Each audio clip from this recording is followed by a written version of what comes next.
നമുക്കറിയാം, മലയാളി പ്രേക്ഷകരുടെ പ്രിയപ്പെട്ട അവതാരകനും സംവിധായകനും നടനുമൊക്കെയാണ് രമേശ് പിഷാരടി.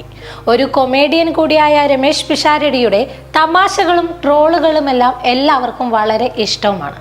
സോഷ്യൽ മീഡിയയിലെല്ലാം ഏറെ സജീവമായ താരം കൂടിയാണ് പിഷാരടി.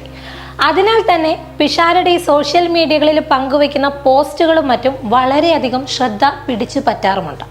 കൂടാതെ രമേശ് പിഷാരടി എഴുതുന്ന ക്യാപ്ഷനുകളും ഓൺലൈനിൽ ശ്രദ്ധ ആകർഷിക്കാറുണ്ട്. എന്തായാലും രമേശ് പിഷാരടി പങ്കുവച്ച പുതിയ ഫോട്ടോയാണ് ഇപ്പോൾ ആരാധകർ ഏറ്റെടുത്തിരിക്കുന്നത്.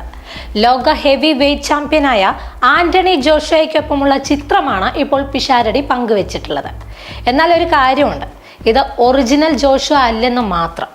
ലണ്ടനിലെ മാഡം തുസാഡ്സ് വാക്സ് മ്യൂസിയത്തിലെ ജോഷുവയുടെ മെഴുകു പ്രതിമയാണ് എന്ന് സൂക്ഷിച്ചു നോക്കിയാൽ മാത്രമാണ് മനസ്സിലാകുക. ചിത്രത്തിനൊപ്പം പിഷാരടി നൽകിയിരിക്കുന്ന ക്യാപ്ഷനും ഏറെ ശ്രദ്ധിക്കപ്പെട്ടിരിക്കുകയാണ് ഇപ്പോൾ. വേണ്ടാന്ന് വിചാരിച്ചതാണ് എന്നാണ് ഫോട്ടോയ്ക്ക് രമേശ് പിഷാരടി ക്യാപ്ഷൻ എഴുതിയിരിക്കുന്നത്. എന്തായാലും രമേശ് പിഷാരടി പങ്കുവച്ച ഫോട്ടോ വൻ ഹിറ്റായിരിക്കുകയാണ് ഇപ്പോൾ. മിമിക്രി കലാകാരനായി എത്തി ശ്രദ്ധയാകർഷിച്ച ശേഷം സിനിമാ നടനായി മാറിയ രമേശ് പിഷാരടി ഇന്ന് സംവിധായകനുമാണ്. പഞ്ചവർണ്ണ തത്തയാണ് രമേശ് പിഷാരടി ആദ്യമായി സംവിധാനം ചെയ്ത പ്രൊജക്റ്റ്. കൂടാതെ രമേശ് പിഷാരടി അഭിനയിച്ചതിൽ ഏറ്റവും ഒടുവിലെത്തിയത് മാളികപ്പുറം എന്ന ചിത്രമാണ്. ഉണ്ണി മുകുന്ദൻ നായകനായ ചിത്രം തിയേറ്ററുകളിൽ വൻ പ്രതികരണമാണ് നേടിയത്. എന്തായാലും പ്രിയ താരത്തിന്റെ ഇത്തരത്തിലുള്ള തമാശകളും പോസ്റ്റുകളും എല്ലാം ഏറെ ഇഷ്ടത്തോടെയാണ് ആരാധകർ ഏറ്റെടുക്കുന്നത്.